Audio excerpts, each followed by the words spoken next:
আসসালামু আলাইকুম।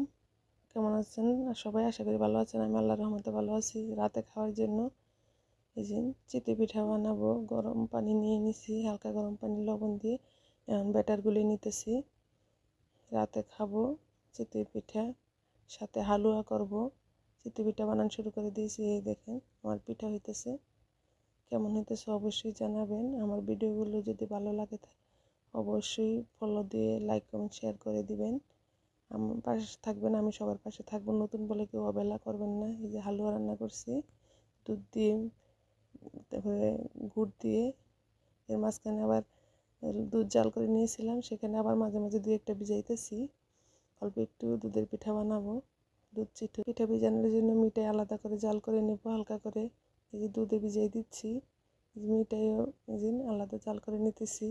পিঠের মধ্যে এই যে আমার পিঠার লোক এরকম হয়েছে, কেমন হয়েছে অবশ্যই জানাবেন।